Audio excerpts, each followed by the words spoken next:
ಪಂಡಿತ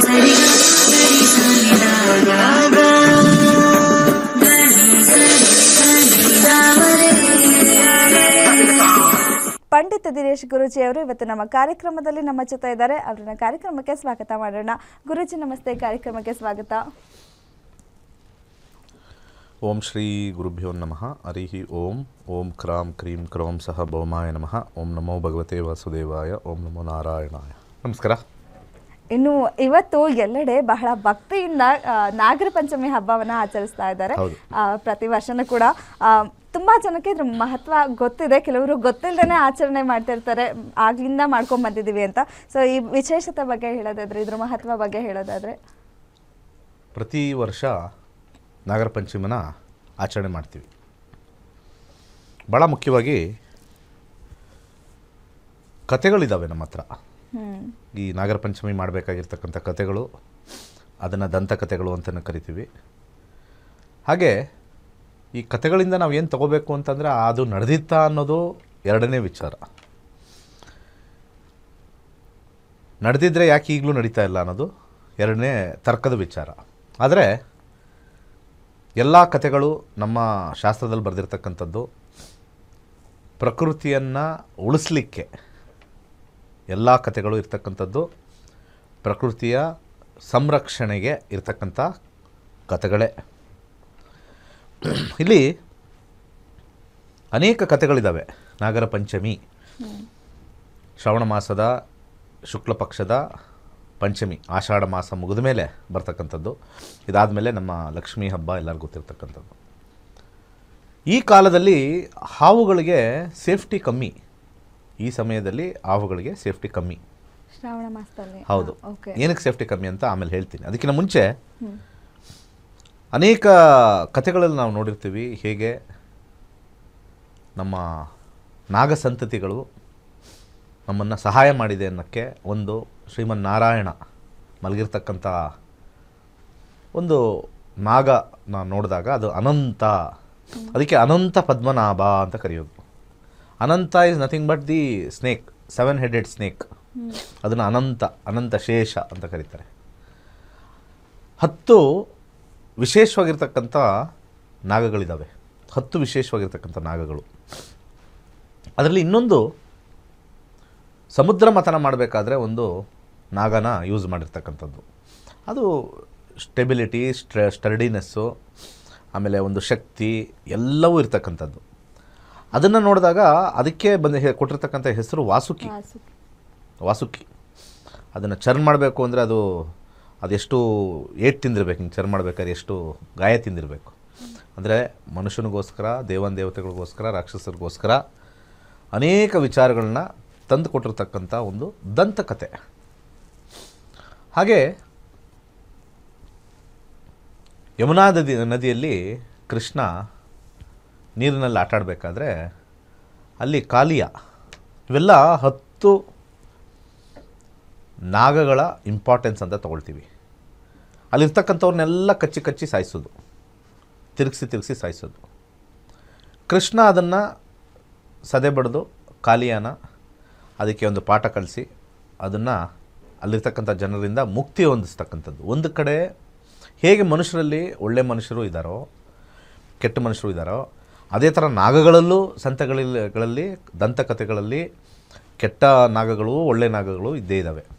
ಈಗ ಒಂದು ಅನಂತ ದೇವರ ಇದರಲ್ಲಿ ಕೂತಿರ್ತಕ್ಕಂಥದ್ದು, ವಾಸುಕಿ ಆ ರೀತಿ. ಕಾಲಿಯನ್ನು ನೋಡಿದ್ರೆ ಕೆಟ್ಟ ಒಂದು ಹಾವು ಅಂತ ನಾವು ಹೇಳ್ತೀವಿ. ಸೊ ಇವೆಲ್ಲವೂ ನೋಡಿದಾಗ ನಮಗೆ ಹಾವು ಕಚ್ಚೋದು ಒಂದು ಇರುತ್ತೆ, ಭಯ ಅಂತ ಒಂದಿರುತ್ತೆ, ಹಾವು ಕಚ್ಚೋದು. ಸೊ ಹಾವು ಕಚ್ಚಿದಾಗ ಏನು ಮಾಡ್ತೀವಿ, ಹಾವು ಎಲ್ಲಿ ಸಿಕ್ತೋ ಅದು ನೋಡ್ತೀವಿ, ಸಾಯಿಸ್ತೀವಿ, ಹೊಡಿತೀವಿ. ಆದರೆ ಭಾಳ ಮುಖ್ಯವಾಗಿ ಹಾವುಗಳಿಂದ ನಮಗೆ ಎಷ್ಟು ಬೆನಿಫಿಟ್ ಇದೆ ಅನ್ನೋದು ನಾವು ತಿಳ್ಕೊತಾ ಇಲ್ಲ. ನಮ್ಮ ಕೃಷಿಯಲ್ಲಿ ಅತ್ಯಂತ ಪ್ರಮುಖ ಪಾತ್ರ ವಹಿಸೋದೇ ಹಾವು. ಹಾವಿಲ್ಲ ಅಂದರೆ ಕೃಷಿಯ ಬೆಳೆ 30% ನಾಶ ಆಗಿಬಿಡುತ್ತೆ. 30%. ಹೇಗೆ? ಇಲಿಗಳನ್ನು ಹತೋಟಿಯಲ್ಲಿ ಇಡ್ತಕ್ಕಂಥದ್ದೇ ಹಾವುಗಳು. ಅದು food chain of the animals, food chain of the, ಅದು ಸೈಕಲ್, ಅದು ಎನ್ವಿರಾನ್ಮೆಂಟಲ್ ಚೈನ್ ಅಂತ ನಾವು ಕರಿತೀವಿ. ಯಾಕಂದರೆ ಹಾವು ಹೆದರ್ಕೊಳ್ಳೋದೆ ಹದ್ದಿಗೆ, ಇಲಿ ಹೆದರ್ಕೊಳ್ಳೋದೆ ಹಾವಿಗೆ. ಇದು ಸಪ್ಲೈ ಚೈನು. ಸೊ ಆ ರೀತಿ ಇರಬೇಕಾದ್ರೆ ಆ ಇಲಿಗಳಿಗೆ ಹೆದರಿಕೆ ಇರ್ತಕ್ಕಂಥದ್ದೇ ಹಾವಿನ ಹೆದರಿಕೆ. ಅದು ಒಂದು ಇಲಿನ ತಿಂದರೆ 10 ಇಲಿಗಳು ಅಲ್ಲಿ ಬರಲ್ಲ ಆ ಜಾಗಕ್ಕೆ. ಒಂದು ಇಲಿ ತಿಂದರೆ ಅಲ್ಲಿ 10 ಇಲಿಗಳು ಬರಲ್ಲ. ಅದು ರೂಲ್. ಅದು ಇದು ಸೈಕಲಾಜಿಕಲ್ ಬಿಹೇವಿಯರ್ ನಡೆಯುತ್ತೆ ಆ ಒಂದು ಇಲಿಗಳ ಸಂತತಿಯಲ್ಲಿ. ಅಲ್ಲಿ ಹಾವು ಬಂತು ಅಂತಂದರೆ ಸುಮ್ಮನೆ ಇರ್ತದೆ. ಅದು ಯಾವುದಾದ್ರು ಒಂದು ಎಡ್ಕೊಂಡು ತಿಂತು ಅಂದರೆ ಅದೆಲ್ಲ ಓಡು, ಆ ಕಡೆ ಆ ಸ್ಪಾಟಿಗೆ ಬರೋದೇ ಇಲ್ಲ.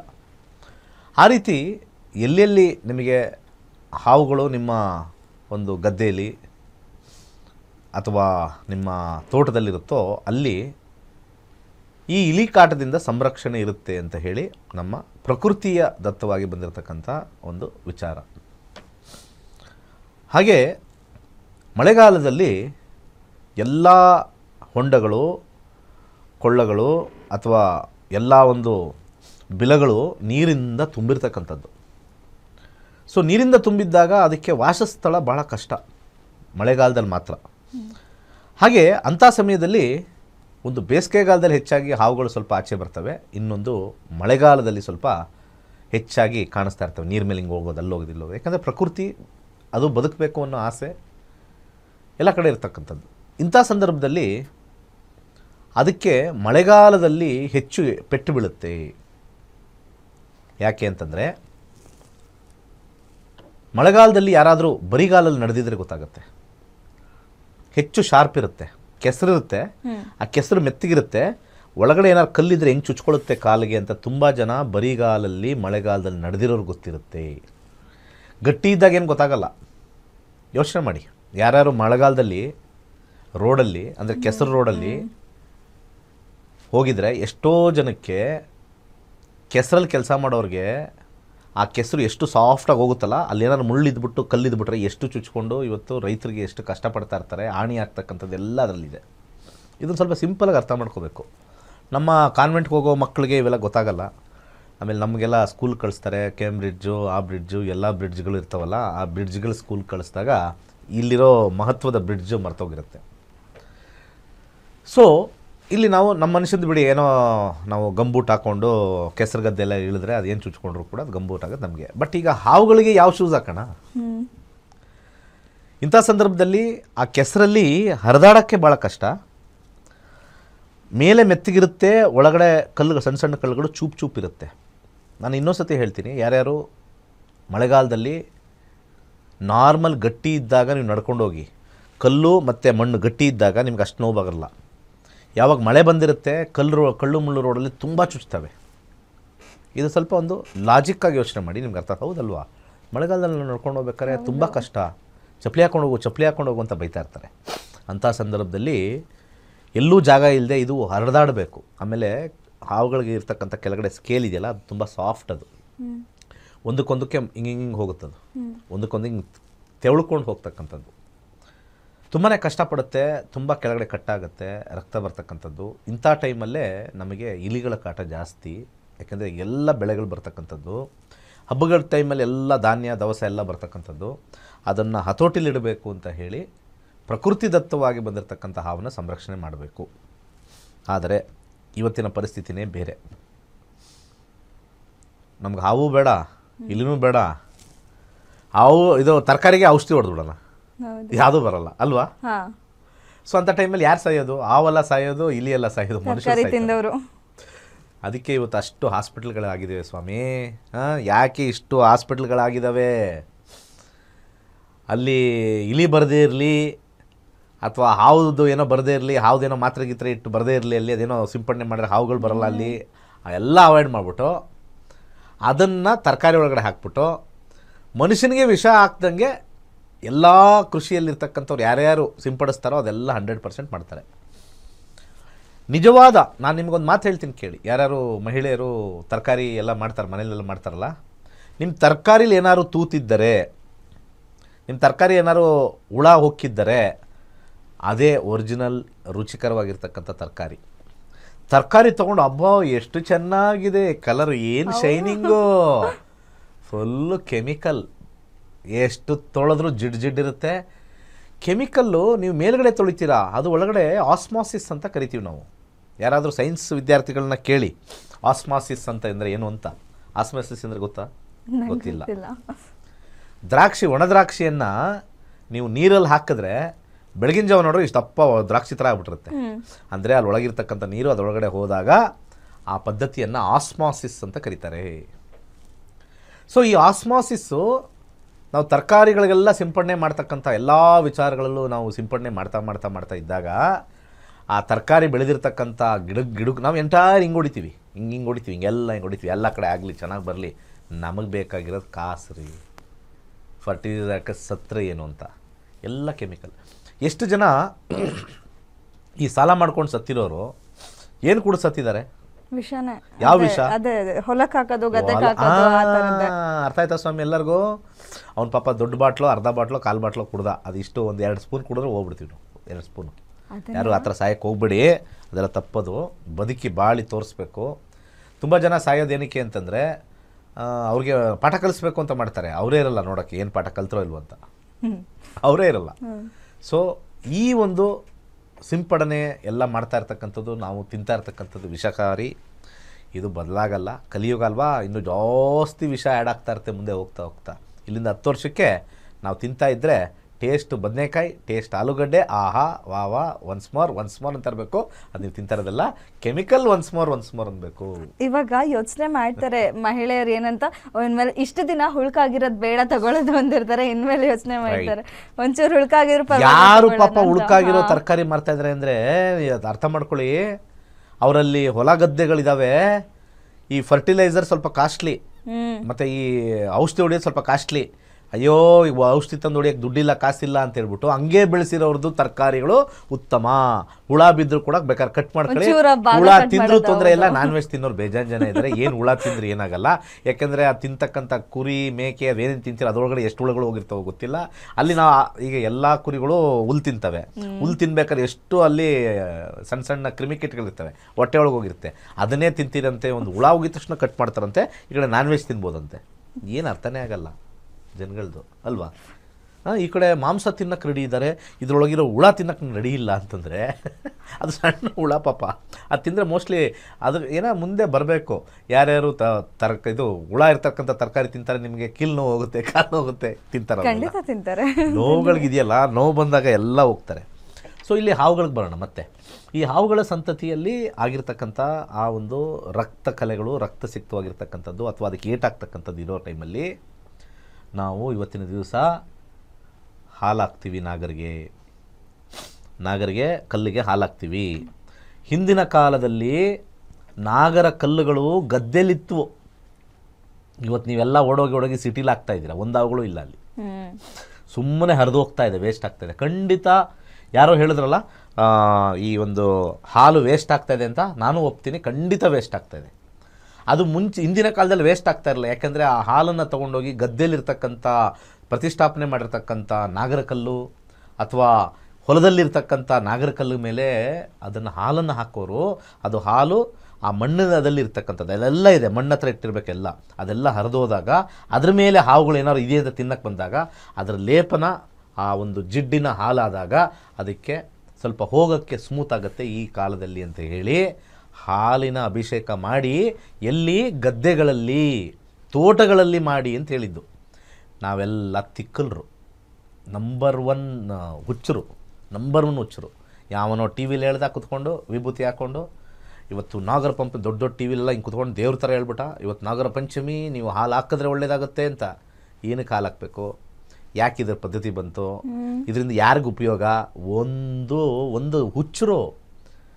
ಅವ್ರನ್ನ ಕೂರಿಸಿದವ್ರು ಯಾರು ಅಂತ ಅವ್ರನ್ನ ಕರ್ಕೊಂಬರ್ಬೇಕು. ಈಗ ನನ್ನ ಪ್ರೋಗ್ರಾಮ್ ನೋಡ್ಬೇಕು, ಯಾರು ಕೂರಿಸಿದ್ದಾರೆ ಬೇರೆಯವ್ರನ್ನೆಲ್ಲ. ಈ ಹಾಲಾಕಿ ಅಂತಾರಲ್ಲ, ಕೂರಿಸಿದವ್ರು ನನ್ನ ಪಾಠ ಕೇಳಬೇಕು, ಇಲ್ಲಿ ಹೇಳಿರ್ತಕ್ಕಂಥ ಪಾಠಗಳು ಕೇಳಬೇಕು.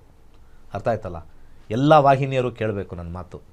ವೈಜ್ಞಾನಿಕ ನಿಲುಗಟ್ಟಲ್ಲಿ ಹಿಂದೂ ಶಾಸ್ತ್ರನ ತೊಗೊಂಬಂದು ಕೂರಿಸಿ ಯಾವನೋ ಮಂತ್ರ ಎಲ್ಲ ಗಣಾನಾಂ ತ್ವಾಮ್ ಅಂದ ತಕ್ಷಣ ಸಿಕ್ಕಾಪಟ್ಟೆ ಜ್ಞಾನ ಇದೆ ಅಂತ ಕರೆಸ್ತೀರ ಅವ್ರನ್ನೆಲ್ಲ. ವೇಸ್ಟ್ ಬಾಡಿಗಳವರೆಲ್ಲ. ಸುಮ್ಮನೆ ಮಂತ್ರ ಹೇಳಿದ ತಕ್ಷಣ ಜ್ಞಾನ ಅಲ್ಲ. ಮಕ್ಕಿ ಯಾರು ಬೇಕಾದ್ರೂ ಓದ್ತಾರೆ. 9 9 9 2 18 ಯಾವನ್ ಬೇಕಾದ್ರೂ ಹೇಳ್ತಾರೆ. ಅದರಲ್ಲಿ ಒಂದು ಟೆಕ್ನಿಕ್ ಏನಿದೆ ಅಂತ ಹುಡುಕೋದು ಇಂಪಾರ್ಟೆಂಟ್ ಅಲ್ವಾ ಮ್ಯಾಥಮೆಟಿಕ್ಸಲ್ಲಿ? ಅದನ್ನು ತುಂಬ ಜನ ಕಮ್ಮಿ ತಿಳ್ಕೊಂಡಿರೋದು. ಇವತ್ತು ಹಳ್ಳಿ ಕಡೆ ಹೋಗಬೇಕು. ಇವತ್ತು ನೀವು ಯಾರ್ಯಾರು ಹಾಲು ಹಾಕಲೇಬೇಕು ಅಂತ ಹೇಳಿ ಕ್ಯೂ ನಿಂತಿರ್ತಾರಲ್ಲ ಆಚೆ ಹೋಗಿ, ಈಗ ಎಷ್ಟೋ ಜನ ನಮ್ಮನ್ನು ನೋಡ್ತಾರಲ್ಲ ಪ್ರೋಗ್ರಾಮು, ಅರ್ಧ ಜನ ಓಡೋಗಿರ್ತಾರಲ್ಲ ಅಲ್ಲಿ ಮನೆ ಪಕ್ಕ ಇರತಕ್ಕಂಥದ್ದು ಹಾಲು ಹಾಕೋಕ್ಕೆ ಕ್ಯೂ ಏನು ದೇವ್ರು ಹಿಂಗೆ ಇಟ್ಕೊಂಡು ನಿಂತ್ಕೊಂಡು ಕೂತ್ಕೊಂಡು ಅವನು ನಿಮಗೆ ಹಾಲು ಹಾಕಿದ ತಕ್ಷಣ ನೀನು ತಗೋ ಒಂದು 10 ಲಕ್ಷ ರೂಪಾಯಿ ನಿಮ್ಗೆ ಕೊಡ್ಸ್ಬಿಡ್ತೀನಿ ಅಂತ. ದರಿದ್ರ ವೇಸ್ಟ್ ಮಾಡ್ತಾ ಇದ್ದೀರಾ ಅಂತ ಹೇಳಿ 99.9% ಕರ್ಮ ಕಟ್ಕೋತೀವಿ ನಾವು. ಯಾಕಂದರೆ ವೇಸ್ಟ್ ಮಾಡ್ತಾ ಇದ್ದಾಗ ಕರ್ಮನೇ ಅಲ್ವಾ. What are you using for? ಯಾವ ಬುಕ್ಕಲ್ಲಿ ಬರೆದಿದ್ದಾರೆ ನಾಗರ ಕಲ್ಲಿಗೆ ಹಾಲು ಹಾಕಿದ್ರೆ ನಿಮಗೆ ದೋಷ ಹೋಗುತ್ತೆ ಅಂತ ಯಾವ ಬುಕ್ಕಲ್ಲಿ ಬರೆದಿದ್ದಾರೆ ತೋರಿಸಿ.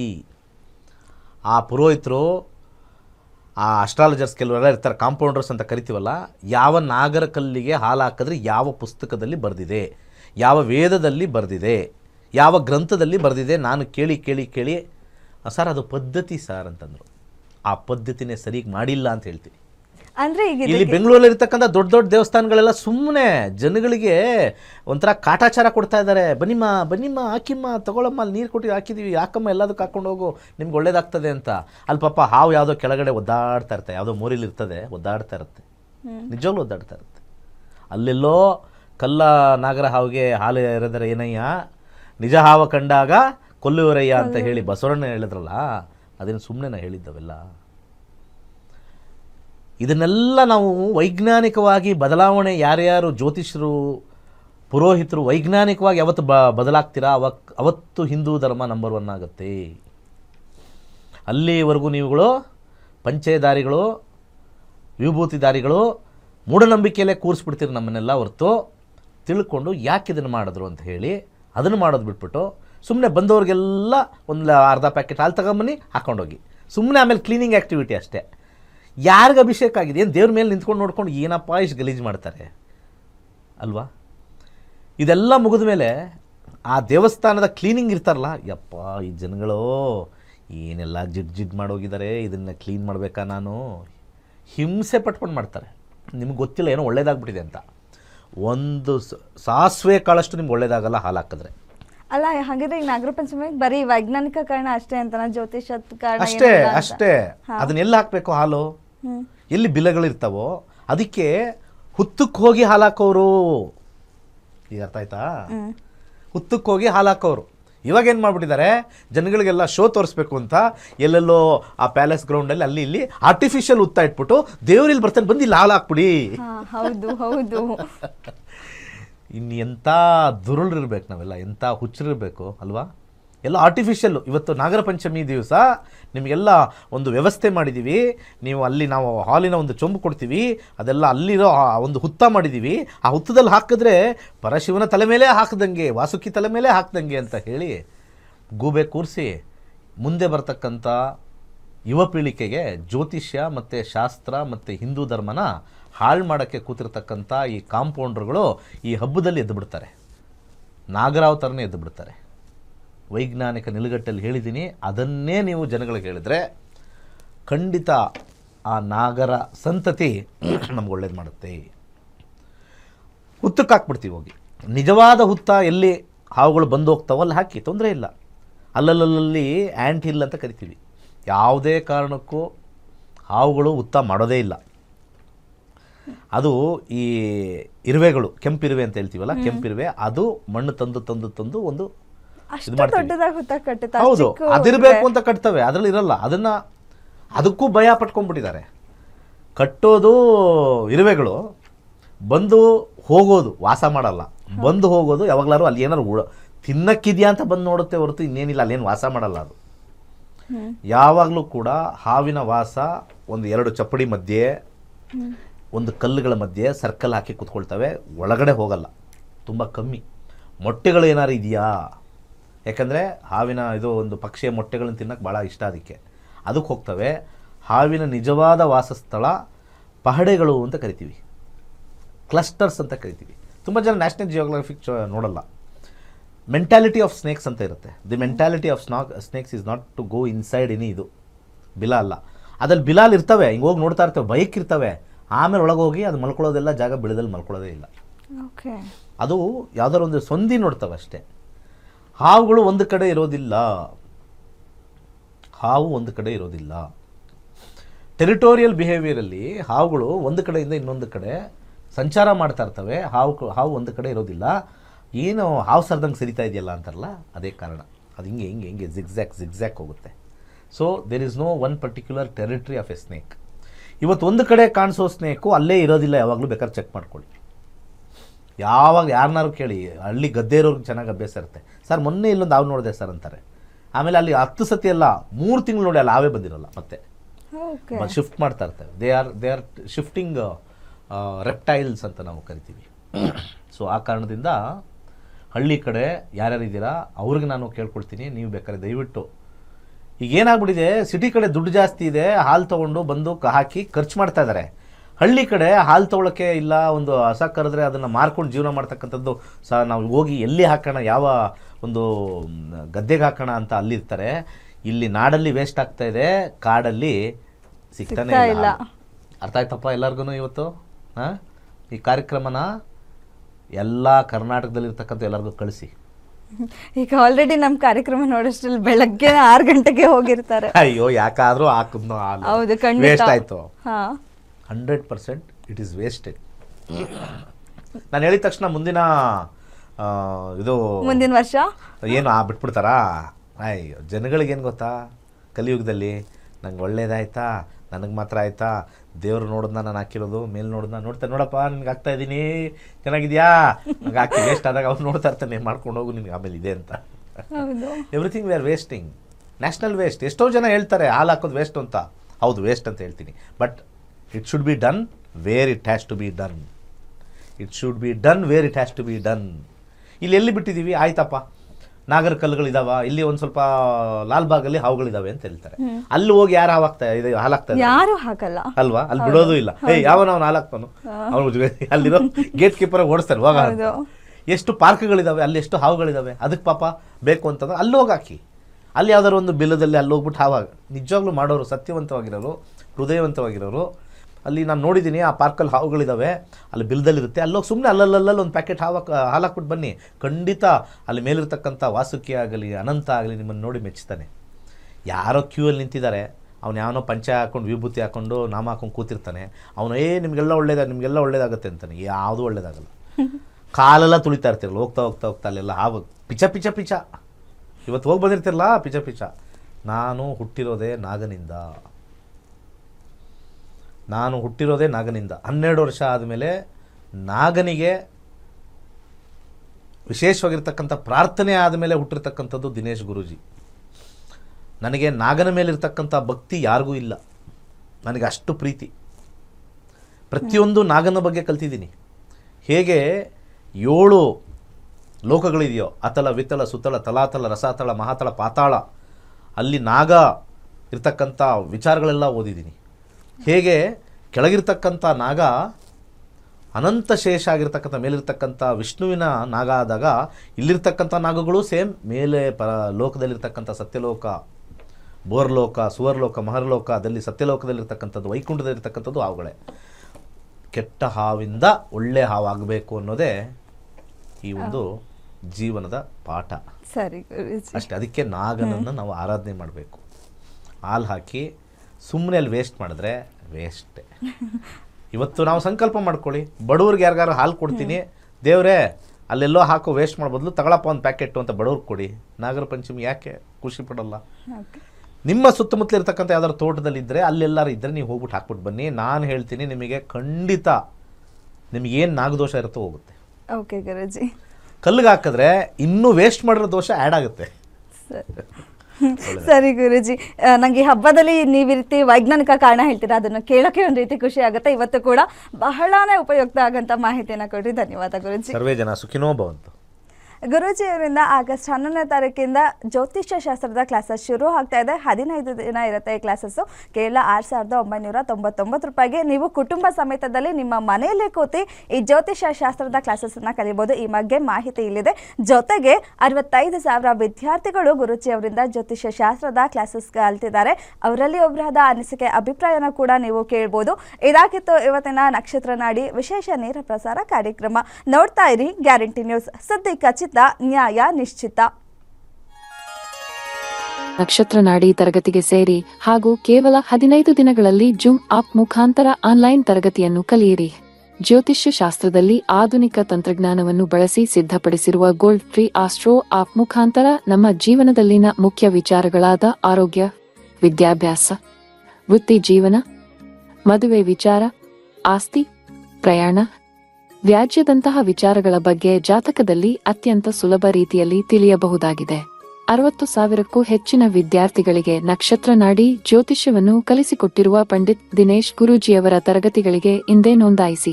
ಸುಲಭವಾದ ಮತ್ತು ಶಾಸ್ತ್ರೋಕ್ತವಾದ ಜ್ಯೋತಿಷ್ಯ ಶಾಸ್ತ್ರವನ್ನು ಕಲಿಯಿರಿ. ಹೆಚ್ಚಿನ ಮಾಹಿತಿಗಾಗಿ ಇಂದೇ ನಮ್ಮ ನಕ್ಷತ್ರ ನಾಡಿಯನ್ನು ಸಂಪರ್ಕಿಸಿ. ಧನ್ಯವಾದಗಳು. ನನ್ನ ಹೆಸರು ಶಿಲ್ಪಾರಾವ್ ಅಂತ. ನಾನು ಮಂಗಳೂರಿನಿಂದ ಬಂದಿದ್ದೀನಿ. ನಾನು ಇಲ್ಲಿ ದಿನೇಶ್ ಗುರೂಜಿ ಅವರೊಂದಿಗೆ 93 ಬ್ಯಾಚಲ್ಲಿ ಜಾಯಿನ್ ಆಗಿದ್ದೀನಿ ನಕ್ಷತ್ರ ನಾಡಿಗೆ. Basically I come from astrology family. ಆದರೆ ಪರಾಶರ ಎಲ್ಲ ಗೊತ್ತಿತ್ತು, ಆದರೆ ಪಿನ್ ಪಾಯಿಂಟ್ ಆಗಿ ಮಾಡಿ ಹೇಳೋಕ್ಕಾಗ್ತಿರ್ಲಿಲ್ಲ, ಪ್ರೆಡಿಕ್ಟ್ ಮಾಡೋಕ್ಕಾಗ್ತಿರ್ಲಿಲ್ಲ. ನಾನು ಯಾವಾಗ ನಕ್ಷತ್ರ ನಾಡಿ ಜಾಯಿನ್ ಆದ್ನೋ ಅಲ್ಲಿಂದ ಕ್ಲಿಯರ್ ಆಗಿ ನನಗೆ ಗೊತ್ತಾಯಿತು ಹೇಗೆ ಹೇಳೋದು, ಹೇಗೆ ಪ್ರಿಡಿಕ್ಷನ್ ಕೊಡೋದು ಅಂತ ಹೇಳ್ಕೊಂಡು. ಸೊ ನೀವೆಲ್ಲ ಜಾಯಿನ್ ಆಗಿ ಅಮೌಂಟ್ ಫೀಸ್ ಬಗ್ಗೆ ಏನು ಚಿಂತೆ ಮಾಡಬೇಡಿ. ಫೀಸ್ ನಿಮಗೆ ಏನೂ ಅಲ್ಲ. ಇದು ನಮ್ಮ ಗುರೂಜಿ ತುಂಬ ಚೆನ್ನಾಗಿ ಹೇಳಿಕೊಡ್ತಾರೆ. ಏನು ಡೌಟ್ ಇದ್ದರೂ ಚೆನ್ನಾಗಿ ಹೇಳ್ತಾರೆ, ನಿಮ್ಮ ಡೌಟ್ ಎಲ್ಲ ಕ್ಲಿಯರ್ ಮಾಡ್ತಾರೆ ಮತ್ತು ತುಂಬ ಚೆನ್ನಾಗಿ ರೆಸ್ಪಾಂಡ್ ಮಾಡ್ತಾರೆ.